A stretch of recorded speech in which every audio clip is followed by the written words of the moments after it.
그래서 15번째 시간입니다. 안녕하세요. 저는 바로 간다 박안입니다. 안녕하세요. 6월의 초록 유초입니다. 안녕하세요. 산꽃입니다. 오늘 우리가 이야기할 책은 폴 오스터의 바움가트너입니다. 이 책은 미국 문학을 대표하는 작가인 폴 오스터가 투병 중 끝을 예감하며 집필한 마지막 장편 소설로 사후 일주기에 맞춰 출간된 작품입니다. 저는 이 작가의 에세이집 낯선 사람에게 말 걸기를 읽으면서 좋아하게 되었어요. 거기 이런 말이 나옵니다. 죽은 사람들을 다시 살려낼 수는 없다. 하지만 그들의 말을 들을 수는 있고 그들의 목소리는 책 속에 살아있는 것이다. 예, 이 책이 그의 유작이어서 더 이 말이 마음에 와닿는 것 같은데요.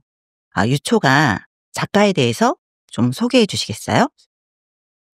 폴 오스터는 1947년 미국 뉴저지에서 태어났습니다. 미국 문학을 대표하는 소설가이자 에세이스트, 시인, 번역가, 시나리오 작가, 영화 감독까지 했더라고요. 그는 컬럼비아 대학에서 문학을 전공했는데요. 1982년 회고록 고독의 발명으로 데뷔해 평단의 호평을 받습니다. 그 후 3부작으로 느슨하게 연결된 단편소설 시리즈 뉴욕 3부작으로 세계적인 명성을 얻게 되죠. 그의 작품은 전 세계 40여 개의 언어로 번역되었습니다. 부커상 최종 후보에 올랐던 장편소설 4321을 비롯해 브루클린 풍자극, 달의 궁전 등 소설뿐 아니라 낯선 사람에게 말 걸기, 내면 보고서, 왜 쓰는가 등의 에세이도 많은 사랑을 받고 있습니다. 작년이죠. 2024년 그는 뉴욕 브루클린에서 향년 77세로 세상을 떠났는데요. 오늘 우리가 이야기할 소설 바움가트너가 그의 마지막 작품이 되었습니다. 네, 그러면 이제 오늘 나눌 이 책 바움가트너는 어떤 내용인지 산꽃이 간단히 소개해 주시죠. 네. 은퇴를 앞둔 노교수 바움가트너는 40년을 같이 산 아내 애나를 9년 전에 잃고 상실감 속에 환지통을 겪으며 살아갑니다.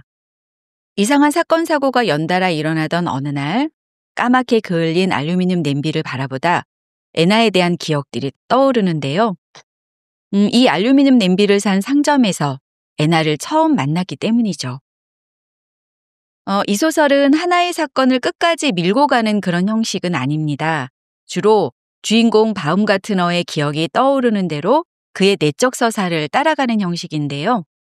그 내용 안에 보면 1968년 뉴욕에서 가난한 문인 지망생으로 아내를 처음 만난 이후 함께 산 40년간의 세월. 그 다음에 뉴요크에서의 어린 시절부터 양장점 주인이자 실패한 혁명가였던 아버지. 부모에게 버려졌지만 삼촌의 사랑을 듬뿍 받으며 자랐던 어머니. 이런 기억 속의 단편들을 하나하나 찾아가면서 동시에 한쪽으로는 현재 바움가트너의 일상과 일상을 흔드는 인물들의 관계도 펼쳐집니다. 소설은 총 5장으로 구성되어 있는데요. 각 장마다 하나의 단편 소설처럼 중요 인물과의 관계가 펼쳐지는 것도 소설 읽는 재미 중 하나입니다. 이 책 뒷면에 보면 추천사가 실려 있는데 이제 거기 금정현 작가께서 쓰신 추천사가 이렇게 돼 있어요. 이것은 삶을 가득 채우는 부재와 지속되는 상실의 기록이다. 당연한 슬픔이 있지만 단지 슬픔만이 있는 것은 아니다. 그 상실 속에서도 바움가트너는 그리고 오스터는 상상력의 힘, 아니 그냥 간단하게 꿈의 힘을 발견한다.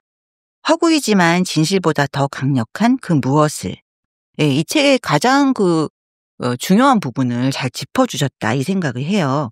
저는 이 책에서 죽은 아내가 남긴 시들, 또 돌아가신 아버지의 편지 이런 것들이 좀 그대로 이제 실리잖아요. 그것들을 읽으면서 고통스럽지만은 않게 그러니까 상실을 견디는 그 모습, 바움가트너 모습에 크게 좀 공감할 수 있었는데 다들 이 책을 어떻게 읽으셨나요? 네, 저는 폴 오스터 소설을 제대로 읽은 게 이번이 처음이었어요. 빵 굽는 타자기, 워낙 유명하죠. 제목이 너무 좋잖아요. 근데 이게 원제가 빵 굽는 타자기가 아니더라고요. 원래 핸즈 투 마우스? 마우스? 그래가지고 이렇게 뭐 근근히 먹고 사는 핸드 투 마우스니까 근근히 먹고 사는. 예. 그래서 빵 굽는 타자기구나. 예, 그걸 우리나라로 번역 너무 잘 번역하죠. 진짜. 워낙 그 유명하고 옛날에 이런 블로그 막 이런 제목으로도 되게 많았어가지고 읽었는데 좀 워낙 약간 초현실주의라고 해야 되나? 이게 좀 왔다 갔다 하고 막 이러니까 잘 안 하다가지고 그러다가 이제 뉴욕을 이제 애들을 데리고 갈 일이 생겼었어요. 여행을. 그 친구가 살아서 그때 이제 왠지 뉴욕에 관한 책을 읽고 가야 될 것 같아가지고 뉴욕 3부작을 빌렸는데 그때도 잘 눈에 안 들어오더라고요. 그래서 포로스터는 나랑 좀 안 맞아, 안 맞나 봐 이러고 말았는데 이번에 팟캐스트 하려고 읽으니까 너무 좋은 거예요. 그래서 한 번 더 읽었어요. 2번 읽는데도 너무 좋고 굉장히 섬세하구나 이 사람이. 어떤 인물의 감정을 묘사하거나 배경 뭐 이런 걸 묘사할 때도 너무 섬세한 거예요. 맨 처음에 살았던 신혼집 뭐 이런 거 묘사하고 이럴 때 무엇보다도 사람에 대한 따뜻한 시선이 좋았어요. 상꽃이 이제 줄거리 얘기할 때 여러 등장인물이 등장한다고 말을 하는데 그 사람들이 이런 단점이 있어. 뭐 아버지나 어머니나 뭐 이런 단점이 있어. 그런데 이 사람이 이런 삶을 살아냈어. 그러니 어떻게 사랑하지 않을 수 있겠어?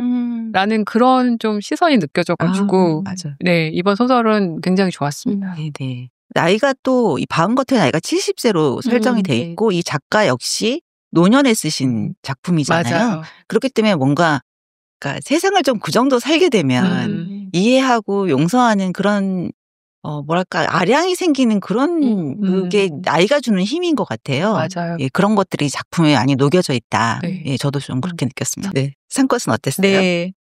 저는 이 소설의 구성이나 표현 방식이 너무 재밌었어요. 이 소설이 특별한 뭐 사건이나 갈등을 따라가지 않고 과거의 기억 그리고 현재의 삶이 교차되면서 펼쳐지는 그런 방식을 택하고 있는데요. 현재조차도 그냥 일상이 일어나는 현재 안에 또 생각하고 있는 현재 그리고 그 생각하는 자신을 바라보는 또 초자아가 또 있어요. 그런 맞아. 표현들이 저는 너무 재밌었는데 예를 들면 이런 구절이 있어요. 이런 구절이 되게 많은데 33쪽에 바움 같은 어의 생각이 9년 전 애나가 죽은 그 기억으로 가려고 할 때 스스로에게 막 말을 해요. 안 돼. 지금 거기로 가면 안 돼. 이 한심한 똥가방 같은 놈아. 꼭 삼키고 냄비에서 눈을 돌려. 아니면 이 두 손으로 목을 졸라 죽여버릴 거야. 그래서 바움 같은 어는 바닥에 냄비에서 눈을 돌려 바깥 뒷마당을 본다. 이런 식의 서술이 굉장히 많이 있어요. 근데 사실 이런 게 우리 일상이잖아요. 우리 일상의 모습이잖아요.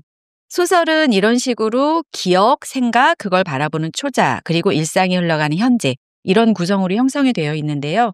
저는 이런 모습이 평범한 일상의 삶을 그려내고 있다고 생각해서 되게 좋았고 이 바움 같은 어가 기본적으로 안고 있는 상실과 애도에 대한 이야기가 삶의 굉장히 중요한 부분을 차지하면서 살아가고 있지만 또 그것만 있지는 않은 거예요.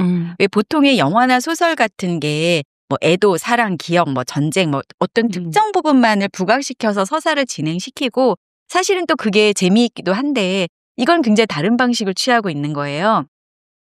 우리가 일상을 살다 보면 애도도 해야 되지만 맞아요. 밥도 먹어야 되고 사랑도 해야 되지만 또 유치하게 싸우기도 해야 되고 또 무엇에 대해서 기억도 하지만 이웃 사람들이랑 또 얘기도 하고 음식도 나눠 먹어야 되고 이런 모든 자잘한 일상들이 펼쳐져 있는데 이 소설이 그런 식으로 상실도 기억도 애도도 일상과 함께 잔잔하게 흘러가고 있는 모습을 보여줘서 저는 그 부분이 되게 재미있게 읽혔어요. 네, 맞습니다. 네, 이 책에서 이제 가장 저는 인상 깊었던 부분이 이제 상실을 다루는 방법, 그러니까 독특한 애도의 방법이라고 할 수 있을 것 같아요. 그러니까 제가 상실 경험이 있었을 때 제가 저 자신을 추스릴 수 있었던 하나의 방법을 똑같이 이 소설이 구현을 하고 있더라고요. 제가 포로스터를 좋아하게 된 게 바로 이 지점이에요. 근데 제가 생각했던 애도의 방식을 이 작가가 그대로 이 책 속에 서술을 해놨고 그것이 어찌 보면 우리가 상실의 슬픔, 고통을 이겨내는 정말 그 중요한 방법이 아닐까라는 생각을 좀 하면서 읽었거든요. 그래서 저는 이 책 나누면서 사별이든 그냥 이별이든 뭐 우리는 뭐 자기의 어떤 부분을 좀 잃게 되거나 과거에 내가 가졌던 어떤 꿈이나 이상 이런 것들을 잃게 되기도 하고 여러 가지 자기 자신과의 이별도 좀 겪게 되잖아요. 그러니까 이별이든 분리든 어떤 상실의 경험이 있으실 텐데 자기만의 애도의 방법이 있다면 한번 같이 나눠보면 어떨까 이 생각이 좀 들었어요. 저는 이제 처음에 시작할 때 그 바간이 얘기해 주셨을 때 그 폴 오스터의 애도의 방식이 이 소설에 나온 그 애도의 방식이 바간의 애도 방식과 정확하게 일치하고 있다고 했는데 어떤 부분이 그랬는지 좀 소개해 주면 재밌을 것 같아요. 저는 이제 지금 한 3년 전에 반려견을 잃었거든요. 이제 사실 반려견을 잃은 슬픔이 사실은 정말 중요한 내 주변의 타인을 잃은 슬픔하고 제가 느끼기엔 좀 진배 없는 그런 강력한 슬픔이었어요, 사실은. 왜냐하면 항상 곁에 붙어 있던 반려견이 내 뭐 옆구리에 있건 어디 내 팔을 베고 누워 있건 끼고 있던 아이가 이제 세상을 떠난 경험이었기 때문에 저한테는 엄청 큰 상실의 슬픔이었지만 사실 누구한테 얘기하기에는 우리 강아지가 죽었어 하면은 듣는 사람 입장에서는 걔가 죽었는데 저래?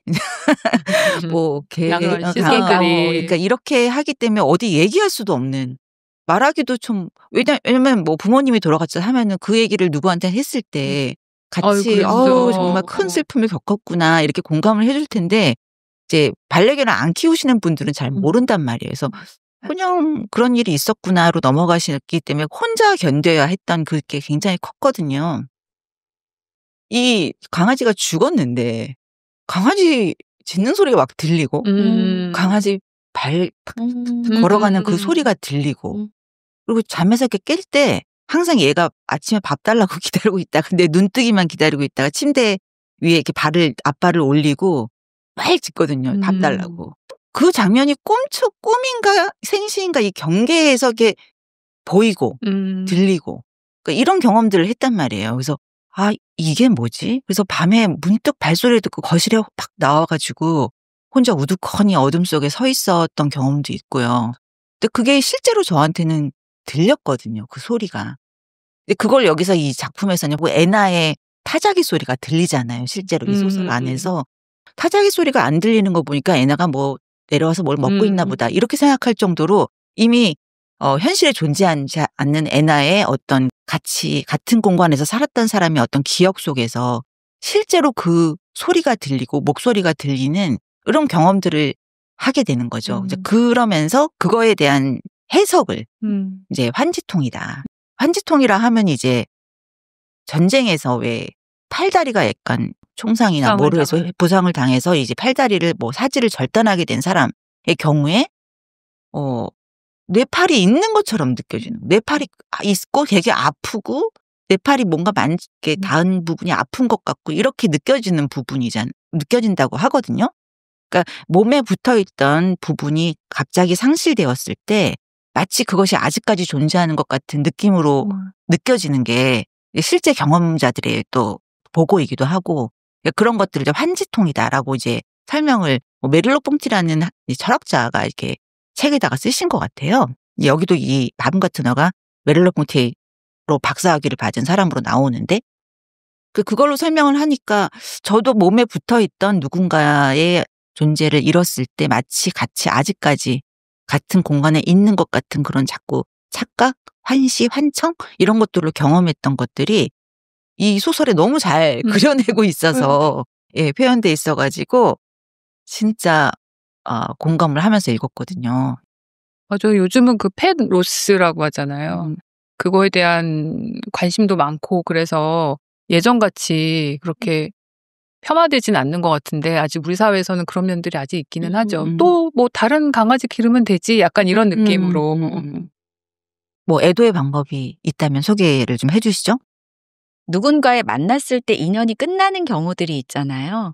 그런 이별에 대한 얘기를 좀 하고 싶은데 제가 기억을 떠올려 보니까 가장 힘들었던 게 되게 좋아했던 그 남자친구와도 한 6년 정도 연애를 했는데 헤어졌는데 그 사람에 대한 제가 그 상실감이 되게 컸던 것 같아요. 이별을 해야 되는 거는 현실적으로 당연했지만 또 그 사람에 대한 상실감이 되게 커서 그 사람과의 관계를 애도하는 과정이 굉장히 힘들었고 고통스러웠고 되게 오랫동안 지속됐던 것 같은데 그때 제가 이 애도를 하는 방법이 이 사람을 아는 사람과 그 사람에 대해서 이야기하는 거였어요.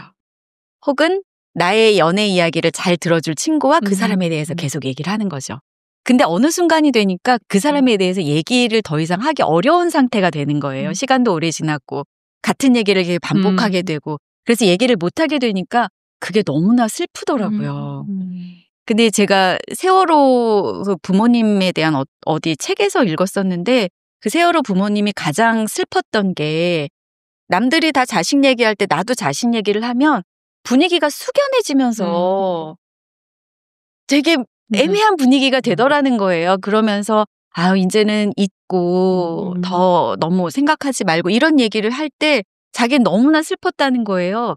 남들이 그냥 내 자식이 어땠고 저땠고라고 얘기하는 것처럼 나도 똑같이 그 얘기를 하고 싶은데 나는 왜 못하게 하나. 당신들은 그래도 자식이 있지만 나는 이미 자식도 없는데 그 얘기도 못하면 난 어떻게 살라는 거냐. 이런 인터뷰를 제가 본 적이 있는데 너무 가슴이 아팠어요. 그래서 애도는 그 사람에 대해서 얘기하고 싶은 만큼 얘기하고 기억을 떠올리고 싶은 만큼 떠올리고 그리워할 수 있는 만큼 그리워하는 것. 저는 그것이 그냥 가장 좋은 애도인 것 같더라고요. 그러니까 끝없이 이야기되고 끝없이 기억될 때 마치 존재하는 것처럼 우리는 느끼거든요. 책에서도 계속 얘기하는 게 애나에 대한 기억을 계속 떠올리잖아요. 애나의 글을 계속 반복해서 읽으면서. 그 동안은 마치 애나가 실제 하는 것처럼 느끼기 때문에. 그래서 그 한 곳의 말이 되게 와닿는 것 같아요. 저에게 큰 상실은 아버지이신데 한 13년 전에 돌아가셨거든요. 근데 이제 그 장례식장에서 만나는 친척분들이 저한테 엄마 앞에서 너무 슬퍼하는 모습을 보이지 마라. 너무 울지 마라. 이런 얘기를 되게 많이 하셨어요. 그러니까 이제 엄마를 위한 거겠죠. 배우자를 잃은 슬픔에 있는 엄마를 더 자극하지 마라. 라든지 그런 느낌이었을 텐데 굉장히 의연하게 대처를 했어요. 장례식도 치르고 엄마가 이제 와가지고 아빠 얘기할 때마다 그렇지 뭐 이제 이런 식으로 나도 울컥울컥 하지만 그런 걸 많이 참았었는데 반년쯤 뒤에 홍콩에 있는 친구가 놀러 오라고 연락이 왔어요. 그래가지고 이제 가는데 공항버스를 탔는데 저희 딱 아빠 연배 되시는 분이 가족들을 챙기느니라고 이렇게 막 짐도 옮기시고 막 그러시더라고요. 근데 그게 딱 1년 전에 저희 남동생이 그때 뉴질랜드에 살아가지고 아빠가 저희를 데리고 그렇게 가셨거든요. 그 생각이 나니까 이제 아빠가 생각이 나면서 너무 슬픈 거예요. 그래가지고 공항 화장실에 가서 엄청 울었어요. 막 꺼이꺼이 하면서 울었어요. 신체적으로 이렇게 울고 나니까 뭔가 이렇게 해소된 느낌이 드는 거예요. 그리고 내가 아버지를 보내드렸다라는 느낌도 나고 물론 장례식이나 뭐 염할 때나 이런 데 많이 울었지만 그런 거랑은 조금 더 틀린 것 같아요. 이제는 정리된 느낌이랄까? 그래서 이제 책에서 보면 애나가 이제 첫사랑 프랭키 보이를 보내고 나서 이런 말을 하거든요. 10시간 동안 쉬지 않고 울었다면서 심장을 토해낼 것처럼 흐느꼈다. 그전에도 그렇게 울어본 적이 없었고 이후에도 없었다. 그렇게 심하게 또 그렇게 오래 흐느끼는 것은 사람을 거의 파괴하는 일이고 사람의 몸은 평생 한 번 이상 그 정도의 크기의 경련을 감당할 수 있도록 생겨먹지 않았기 때문이다. 라는 문장이 나와서 이게 이해가 되더라고요. 몸으로 한 번쯤 그렇게 울어서 애도하는 방법? 그것도 하나의 방법이라는 생각이 들었어요. 상실한 대상을 계속 대상에 대한 얘기를 하거나 또 한번 자신의 감정을 그대로 한번 다 겪어보거나 뭐 이런 두 가지 방법들을 이제 들은 것 같은데 이 소설에서 바움가트너는 그러니까 죽은 아내의 글을 읽으면서 그러니까 글과 시를 많이 남겼는데 애나가 어떤 사람이었는지 이런 것들을 새삼스럽게 재구성하는 시간을 갖잖아요. 그러니까 내 아내가 이런 사람이었구나. 어린 시절에 이런 첫사랑이 있었구나. 또 이런 멋진 시나 글을 쓸 수 있는 사람이었구나. 이런 것들을 알게 되면서 떠나간 사람을 충분히 음미하는 그런 시간을 갖게 되죠. 그러면서 이런 경험을 하게 되는데요. 그녀의 글을 읽기 시작하자마자 종이에서 애나의 목소리가 올라오는 듯한 느낌. 그녀가 실제로 그에게 말을 하고 있다는 느낌이 들었다. 이런 문장도 있고요. 또 그가 살아있고 그녀에 관해 계속 생각할 수 있는 한 그녀의 의식은 그의 생각에 의해 깨어나고 또 깨어날 것이며 심지어 가끔 그의 머릿속으로 들어가 그의 생각들을 듣고 그의 눈을 통해 그가 보는 것을 볼 수 있다. 이런 신비로운 뭔가 얘기가 나와요. 그러면서 다음 같은 날 마침내 나는 종교를 발견했다. 이런 식으로까지 얘기를 하거든요. 사실 저는 근데 이게 뭔지 알 것 같은 느낌이 좀 드는 것 같아요. 그래서 여러분들은 어떻게 바움 같은 날 종교가 어떤 것이었을까? 어떻게 읽으셨나 궁금해요. 근데 종교라는 게 그런 거잖아요. 보이지 않는 어떤 존재, 초월적인 존재에 대한 절대적인 신뢰, 그리고 더불어서 영적인 세계, 영혼에 대한 탐구, 이런 것들이 결합될 때 종교라고 볼 수 있다고 저는 생각하는데, 그것이 엔화가 된 거예요. 그 엔화 자체라기보다 그 엔화로 통해서 내가 경험할 수 있는 영적인 세계, 나의 의식 안에 있는 더 깊은 의식의 세계를 바라보는 것, 그런 의미가 아닐까 생각했어요. 바움 같은 어가 꿈을 꾸고 나서 창이 없던 방에 창이 생겼다라는 표현을 써요. 그래서 그 창이 생긴 게 아마 종교적인 의미랑도 통하는 것 같아요. 우리가 이렇게 막다른 골목에 병에 걸리거나 뭐 이제 사건 사고를 막다른 골목에 내달았을 때 왜 종교로 찾게 되잖아요, 사람이라는 게. 그래서 이제 그 어떤 창문의 의미를 볼 때 바움 같은 어는 이제 죽은 사람은 산 사람에게 연결되어 있고 그 산 사람이 계속 기억하는 한 산 사람은 살아있고 근데 그 사람이 죽었을 때 그 죽은 사람도 죽는다. 이런 식으로 써놨더라고요. 그래서 죽은 자의 의식이 영원히 소멸된다. 그다음에 바움 같은 어가 키르케고르에 관한 책을 쓰는 걸로 나오더라고요. 근데 그 키르케고르가 죽음에 이르는 병이라는 걸 쓴 철학자라고. 그래서 그런 죽음을 통해서 오히려 현실을 보고 현재를 더 잘 살아야겠다.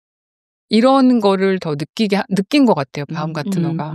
그래서 이제 그 엔화 꿈을 꾸고 그 다음에 현실적으로 잘 살아가잖아요. 막 연애하면서. 바움 같은 어의 종교란 죽은 사람을 통해서 오히려 현실을 더 잘 살아가야 하는 그런 의식을 갖게 되는 것 같아요. 그게 보통 이제 모든 종교들에서 하고 있는 거잖아요, 사실은. 그쵸. 좋은 내세를 위해서는 현실을 잘 살아야 된다. 그렇게 하기도 하고 또 그냥 영적인 수행을 다루기도 하고 종교에서. 그런 거하고 다 연결이 되는 느낌이에요. 그러니까 우리가 무언가를 그리고 상상하고 기억하는 한 죽지 않고 살아있게 된다는 거죠. 예, 우리가 기억하는 한 존재한다. 네, 이런 얘기들을 끊임없이 반복해서 이 책에서 하고 있어요. 그게 어쩌면 문학의 힘일 수도 있을 것 같아요. 그렇죠. 네. 그 사람이 죽어도 그 책은 남아서, 작품은 남아서 계속 우리들 마음에 살아있는 사람들한테 영향을 미치잖아요. 근데 저는 약간 존재적으로도 그런 경험이 좀 있는데 진짜 살아있는 듯한. 저희 시아버지가 한 15년 전에 돌아가셨는데 한 10년 정도는, 요즘은 안 그러는데 한 10년 정도는 어디 길거리 가다가 비슷한 외모의 뒷모습이 보이면 시아버지가 아닌가 하는 생각을 되게 많이 했어요. 되게 많이 했고 어떨 때는 무슨 상상도 했냐면 시아버지가 우리를 버리고 낯선 다른 곳으로 가기 위해서 죽은 척한 게 아닐까? 그러다 소설을 쓰신 거네? 그러다 내 눈에 발각된 거 아닐까?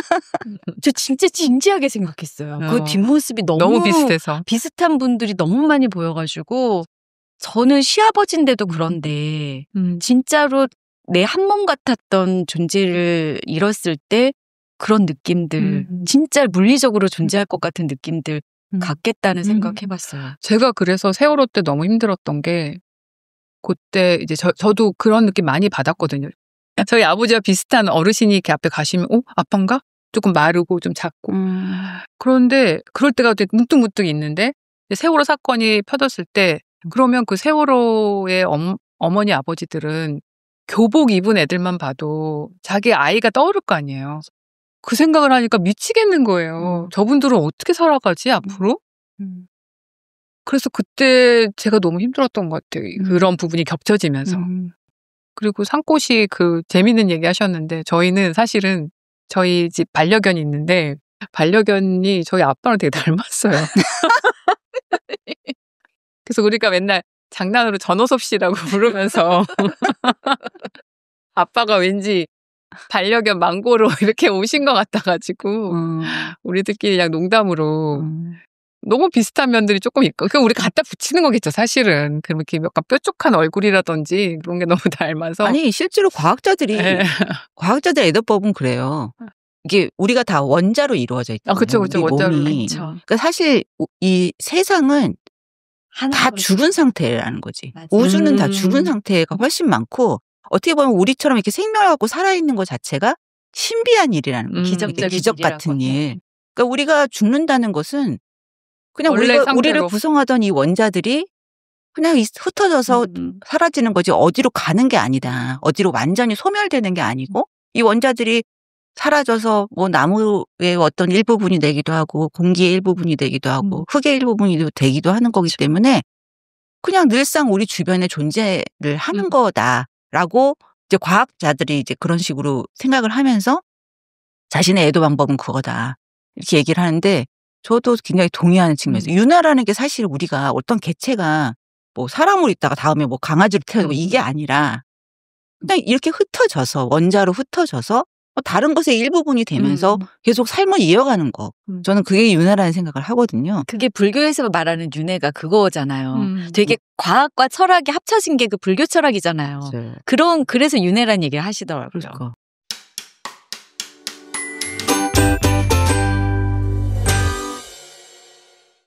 애날이 잃은 슬픔을 나름의 방식으로 애날을 그리고 추억하고 음미하면서 겪어냈던 이제 바움가트너가 다시 시작해봐야겠다라는 생각을 하게 되잖아요. 네. 그러면서 이제 나이가 70인 노인이지만 이제 54세인 이제 주디스는 그 대학에서 강의를 하는 이분도 학자로 나오죠. 네, 영화학 교수. 네네. 나이 차이가 많이 나죠. 네, 54세. 그러니까 70세 노인이 54세인 주디스 16살. 아주 지적인 여성에게 예. 애나하고 애나하고 되게 다른 타입이라고 나오잖아요. 애나는 맞아요. 발랄하고 막 에너지를 뽑는 타입이었다면 이 주디스는 굉장히 차분하고 수렴하는 그런 다른 둘이 너무 달라서 자기도 막 당황스럽다고 그러잖아요. 네, 그분에게 청혼하는 장면이 나오는데 이런 부분이 나와요. 54살의 그녀는 여전히 쿵쾅쿵쾅 전력으로 질주하고 있는 반면 그는 이제 쿵쾅쿵쾅 질주하는 것이 아니라 칙칙폭폭 나아가고 그것도 가장 좋을 때 그리고 가장 나쁠 때는 심지어 시근시근 움직인다. 이런 표현이 나오는데 되게 재미있었거든요. 기차나 차로 표현을 하고 있는 것 같아요. 어떤 그 활동성을. 그래서 이 부분을 좀 어떻게 읽으셨는지. 근데 좀 욕심이 과했다. 한마디로. 54세 주디스인데 주디스가 또 결혼 생활이 행복하지 않았잖아요. 4년 전에 편이랑 헤어지고 자기의 일을 찾아서 자기 일도 열심히 하고 자유롭게 연애도 하고 즐겁게 살고 있는데 갑자기 결혼하자고 그러니까 하고 싶겠냐고. 그래서 단칼에 거절하거든요. 그랬더니 이제 막 바움가트너는 옛날 애나는 결혼했어도 너무 자유롭게 살았는데 너는 왜 그러냐 자꾸 이렇게 막 말을 하는데 난 지금 너무 좋고 너무 자유롭다. 너는 그런 생활을 했지만 나는 그 결혼 생활에 대해서 좋은 기억이 없기 때문에 난 결혼하고 싶지 않다라고 말하는 부분이 굉장히 사이다였어요. 저는 그 부분에서 그 주디스의 약간 센스가 보였다고 생각을 하는데 이 122쪽에 보면 거절하는 말이 전 너무 재밌었어요. 거절하는 말이 이렇게 얘기했거든요. 저도 그 결혼을 600번 정도 생각했다. 나도 마음이 없는 건 아니다. 얘기했더니 바움가트너가 그래서 결론이 어떻게 났나요? 물어봤더니 생각할 때마다 짜릿한 일이라고 결론이 났어요. 짜릿한 거죠. 그런데 생각할 때마다 무서운 일이라고 결론이 났어요. 결론을 내릴 시간이 더 필요하다고 결론이 났고 당장은 지금까지 해온 것처럼 계속하고 나머지는 미래가 결정하게 놓아두고 싶다고 결론이 났어요. 이런 말들이 되게 재치 있고 센스 있게 느껴졌어요. 그냥 저 싫어요. 아닌데요. 이렇게 얘기하지 않고 그랬더니 내 바움가트너 그러잖아. 너의 시간과 내 시간은 틀려. 너는 시간이 많으니까 그렇게 얘기하겠지. 그렇지만 나는 시간이 얼마 없단다. 이렇게 얘기하죠. 네, 저도 거절을 뭐 단칼에 했다고는 하지만 사실 거절을 단칼에 한 거지만 부드럽게 하고 여지를 남기면서 그러니까 나의 마음이 없는 게 아니라 계속 생각을 하겠다라는 식의 결론을 내기 위해서 시간이 필요하다. 이런 식의. 70세 시간이 얼마 남지 않은 10세 노인인 게 더 가혹한 거 아닌가? 그래서 이렇게 얘기해요 또. 그 말을 듣고 나서 바움 같은 어는 그의 그 크고 강력한 뇌 속에서 작은 팽이 100개가 돌아가고 있는 것 같은데 그 표현 너무 재밌었어요. 아무래도 좀 앉아서 이야기를 하는 게 좋을 듯하다. 나이가 보이는 거죠. 그렇죠. 충격을 받은 거죠. 네. 이게 너무 여기 웃겨. 표현들도 정말 너무 재밌었어요. 저는 주디스도 너무나 이해가 되고 바움 같은 어는 이해가 되는 게 바움 같은 어는 여기 책에 나오는 것처럼 애나와 사는 그 삶 동안 너무나 행복하게 살아왔던 게 각자의 삶을 추구하고 지향해 가면서도 또 함께 있을 때 굉장히 잘 지내왔던 거예요. 그리고 서로가 서로에게 응원이 되어주고 지지가 되어주고 사실은 부부관계가 가장 이런 모습이 이상적이지만 이렇게 이상적인 부부관계를 누리기가 쉬운 일은 아니잖아요. 그러니까 또 누구와 결혼해도 이런 이상적인 결혼 생활을 할 거라는 그렇죠. 바움 같은 그런 생각을 할 것 같아요. 40여 년을 이렇게 살았으니까. 반면에 주디스는 굉장히 현실적인 결혼 생활을 한 거죠. 거기에서 이제 그 남편과의 관계에서 받았던 뭐 억압이라든지 상처라든지 이런 것들이 있기 때문에 되게 자유롭게 살고 싶은 모습이었잖아요. 그러니까 근데 그 바움 파트너가 애나랑은 차이가 얼마 한두 살밖에 차이 안 났잖아요. 2살인가? 2살인가? 그러면 그 주위에서 찾았어야지. 자기도 얘기해. 좀 있으면은 80살 노인을 쳐다보는 주디스가 얼마나 힘들까. 근데 그걸 알면서도 왜 처혼을 하냐고. 이렇게 끌리는 여자가 없으니까. 병수발하고 싶겠냐고 주디스가. 그 옛날에 그런 얘기 있잖아요. 왜 사이좋은 부부가 사별을 하면 바로 재혼을 한다는 얘기가 있는데 제가 이거 보면서 이래서 그러는구나. 그럴 수 있겠다. 네, 싶더라고요. 그 미래를 그리는데 맞아요. 그럴 수 있겠네요. 왜냐하면 미래를 그릴 때 과거의 경험을 토대로 해서 그리잖아요. 이 사람과 다시 재혼을 했을 때 과거에 행복했던 그 결혼 생활이 그려질 거야 라고 기대하는 사람과 과거에는 기억이 별로 좋지 않았던 사람은 반복될 거야 라는 기대를 하게 되잖아요. 예. 어떤 행동을 하게 될 때 굉장히 이 선택의 중심이 되는 게 과거의 기억이 아닐까. 또 그런 생각까지도 이어지는 것 같네요. 근데 이제 그 바움 같은 어가 이제 이런 일을 겪고 나서 자기 나이를 좀 지각하게 되잖아요. 제일 걱정했던 것도 나이 때문에 거절당할까였고 이제 생각해보니 그런 것 같기도 하고 바움 같은 어가 화장실에서 나왔는데 바지 지퍼가 열린 거 보고 옛날에 그 노인네들 자기가 흉봤던 게 바로 자신의 모습이 되었고 그래서 이제 돋보기를 들고 다니면서 돋보기를 찾고 있고 주스랑 책을 가지러 가야지. 그리고 1층에 내려왔다가 딴 생각하고 나서 그냥 빈손으로 올라가고 이제 이런 장면들이 묘사되는 많이 게 겪고 있는 장면이긴 한데. 이거 난데? 저도 집에서 스마트폰을 어디다 놓은지 몰라가지고 맨날 잃어버려가지고 가족들한테 걸어달라고 엄마한테 전화 한 번만 걸어주고 되게 많이 하거든요. 그럴 때도 무음으로 해놓으면 못 찾아. 바움 같은 어에게서 제 모습을 보았습니다. 제가 바움 같은 어를 이렇게 미워하는 건 아니에요. 이것만 좀 과했다. 이 장면 과했다. 네네. 주디스한테 청혼하면서 바움 같은 아가 또 이런 말을 해요. 또 이해가 되는 측면도 있어요. 다른 사람들과 연결되지 않은 사람에게는 삶이 없는 것과 같죠. 운이 좋아서 다른 사람과 깊이 연결되면 그 다른 사람이 자신만큼 중요해질 정도로 가까워지면 삶은 단지 가능해질 뿐 아니라 좋은 것이 된다. 이런 말을 하면서 연결을 희망하는 이제 그런 말들을 하게 되는데 다른 사람들과 연결되지 않은 사람에게는 삶이 없는 것이다. 만약에 바움 같은 어가 아무와 연결되지 않은 채 혼자 자기 집에 사는 사람이다. 독거 노인이다. 여동생 나오미와 연락을 취하지도 않고 또 이 집안 살림 돌봐주시는 분 또 계시잖아요. 그분도 안 오시고 검침원도 들락거리지 않는 어떤 외딴 오두막에 사는 혼자 사는 노인이다라고 한다면 이 사람이 존재할까? 라는 질문을 이 책에서 하고 있다는 얘기죠. 네, 넷플릭스에 아무도 없는 숲속에서 라는 작품이 있어요. 너무 재밌게 봤는데. 영화예요? 시리즈예요. 시리즈. 그냥 드라마를 6편으로 만든 건데 고민시 그렇지. 고민 씨 배우도 나오고 되게 재밌게 봤는데 거기 이런 말이 나와요. 아무도 없는 숲속에서 큰 나무가 쿵 하고 쓰러졌다. 그 소리가 낫겠는가 안 낫겠는가. 아, 듣는 사람이 없으면. 네, 그 말이 의미가 저는 없죠. 너무 제 머리를 때리는 말이었거든요. 그러니까 듣는 사람이 없으면 그건 존재하는 건가? 보는 사람이 없으면 존재하는 건가? 그러니까 다른 사람과 연결되지 않고 혼자 고립된 사람은 존재한다고 말할 수 있나? 그 질문까지 이어질 수 있다고 보거든요. 그래서 이 바움 같은 거 끊임없이 나이도 한참 차이 나는 주디스에게 청혼도 하고 어떻게든 연결 고리를 만들고 싶어 하는 이유가 그러니까 애나를 잃고 나서 자기 존재 자체가 의문이 되어버린 물음표가 되어버린 상황에서 계속해서 연결을 시도하는 것 자체가 존재하고 싶은 그 욕망 때문이 아닌가. 저는 그 생각도 하거든요. 그 말씀은 정말 사실은 이제 인간이 존재하는 양상이기도 해요. 그 부분이. 제가 은퇴를 약 5년 전에 했잖아요.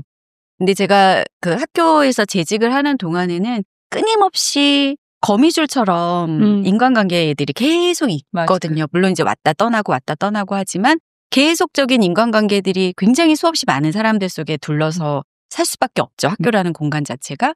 그러다가 학교를 딱 그만두니까 처음에는 되게 좋았어요. 저 혼자 있는 고요함이 되게 좋았었는데 시간이 어느 정도 지나니까 그 인간관계들이 그 잘려져 나간 그 자리가 너무 공허하고 허전하고 내 존재가 굉장히 외롭다는 생각이 들더라고요.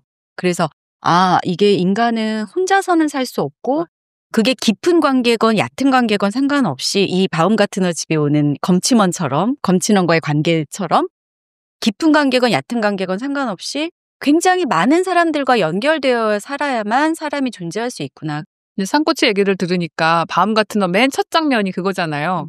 택배원이 몰리 흑인 여성인데 몰리를 만나고 싶어서 바움 같은 어가 필요하지도 않은 책을 매번 시키잖아요. 그렇죠. 네. 그 택배도 안 뜯어요. 안 뜯어. 그래서 어떻게 보면 바움 같은 어는 굉장히 적극적인 사람이다.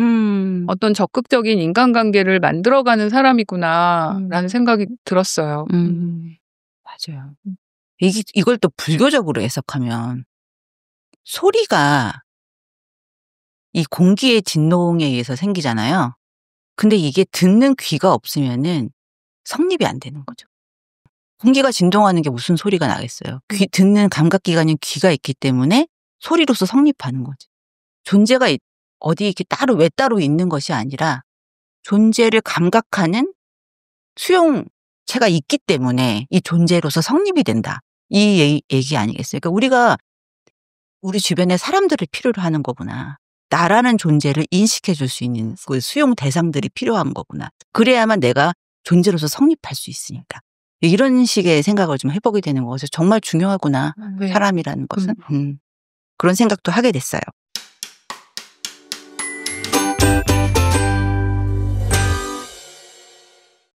이제 우리 여러 가지 이야기를 해봤는데 이제 마무리를 좀 해볼까요? 이 소설을 읽으면서 가장 마음에 남는 것이 있다면 뭐 어떤 구절이어도 좋고 어떤 생각이어도 좋고 굉장히 많은 그 사유들을 굉장히 쏟아내서 굉장히 밑줄이 많이 쳐진 책 중에 하나거든요. 저에게는. 남는 구절이나 남는 생각들 이런 것들이 있다면 좀 나눠볼까요?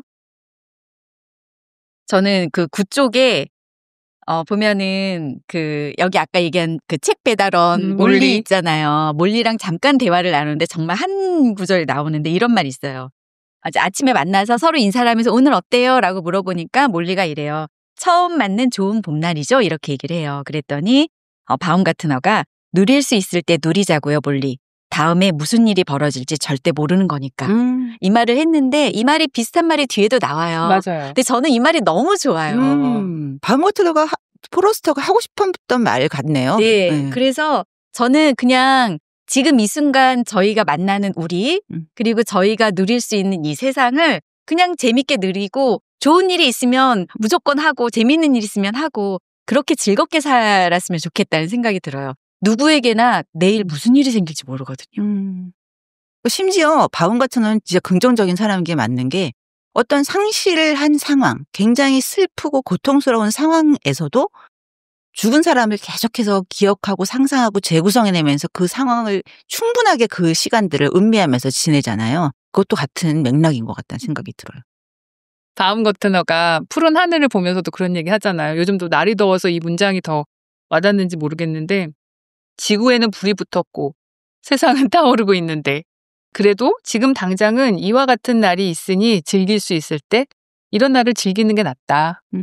이게 그가 보게 될 마지막 좋은 날일지 누가 알겠는가. 맞아요.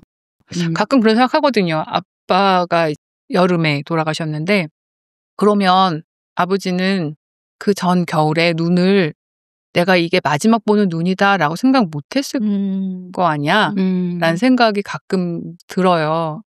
어떻게 보면 나도 언제 죽을지 인간이란 언제 죽을지 모르는 거니까 내가 지금 보는 단풍이 마지막 단풍이 될 수도 있고 내가 보는 눈이 마지막 눈이 될 수도 있으니까 최대한 즐겨야지. 뭐 그런 거랑도 통하는 것 같아요. 맞아요. 그런 생각 진짜 해요. 저는 이제 폴 오스터가 중요한 그 어떤 철학적 말을 이 소설을 통해서 구현해냈다고 생각을 해요. 세상은 이제 본래 이제 어딘가에 존재하는 게 아니라, 그러니까 세상은 세상을 향해 나아가는 행위 속에서만 생겨난다. 이제 그런 중요한 말들을 좀 이제 에세이집에도 나왔던 말이기도 하고 이런 얘기들을 좀 계속 하는 거 아닐까. 내가 어떻게 이 순간을 살아내느냐에 따라 나의 세계는 이만하게 될 수도 있고 요만하게 될 수도 있고 풍요롭게 될 수도 있고 비참해질 수도 있고 이런 것들을 얘기하면서 이 작가가 나중에는 이 작중 인물인 이제 바움가트너가 운전대의 신비라는 책을 기획하는 걸로 나오잖아요. 그러니까 삶이라는 것은 굉장히 우리가 통제 불가능한 달려가는 차처럼 통제 불가능한 차인데 우리는 그래도 다행히 운전대를 잡고 있다. 내 몸이, 내 정신이, 육체와 정신으로 이루어진 내 의식으로 이루어진 내가, 내 몸이 이 운전대를 잡고 있다. 최대한 이 차를 안전하게 목적지까지 조종해 가기 위해서는 나는 이러저러한 결정에 대한 책임을 갖고 있다. 그런 얘기를 이제 하면서 이 운전대의 신비란 책을 이제 기획을 하게 되는데, 그러니까 결국 우리가 어떻게 삶을 살아내느냐. 이 질주하는, 닥쳐오는 모든 우리가 겪어야 하는 이런 질곡의 어떤 현실을 내가 어떤 운전자가 되어서 이 차를 운전해 나가야 할 것인가에 대해서 한번 생각해보자. 라는 제안을 하는 그런 책으로 좀 읽혀졌어요. 그래서 삶은 내가 만들어가는 거다 결국 그런 얘기를 하고 싶었던 것 같아요. 네. 이런 말 있잖아요. 지가 만든 세상 지가 산다. 딱 그 말이에요. 역시 삼고는 정리를 잘해. 그리고 또 이제 지가 만든 세상을 지가 살지만 내가 운전해 가지만 사실은 수많은 차들과 지금 같이 가고 있는 거잖아요. 그런 면에서 그 아버지가 재단사로 살고 있지만 어떤 대의를 위해서 책도 많이 읽고 이런 사람이었는데 바움가트너의 아버지가 40살에 그 바움가트너를 얻을 때 그렇게 얘기하잖아요. 그 순간 자기 자신이 얼마나 작은지 깨닫는다. 우주를 구성하는 수많은 작은 것들과 연결된 작은 것. 잠시 자기 자신을 떠나 삶이라는 둥둥 떠다니는 거대한 수수께끼의 일부가 된 느낌이 얼마나 좋은지. 그래서 또 우리는 그런 작은 점들과 이어져 있고 작은 점들과 같이 달리고 있고 이런 연결성이 또 우리의 이 세상을 만들고 우리의 삶을 만드는 것 같다는 생각을 했습니다. 수수께끼란 말도 너무 좋네요. 뭐가 펼쳐질지 몰라. 맞아. 그렇기 때문에 우리가 살아보는 거죠. 자, 오늘 이렇게 제가 좋아하는 폴 오스터의 작품으로 이야기를 나눌 수 있어서 정말 즐거운 시간이었고요. 들어주시는 청취자 여러분들도 저희 이야기에 맞아 박수치면서 같이 공감해주는 시간이 됐으면 하는 바람을 가져보고요. 저희는 다음 시간에 더 좋은 책으로 찾아오겠습니다. 그래서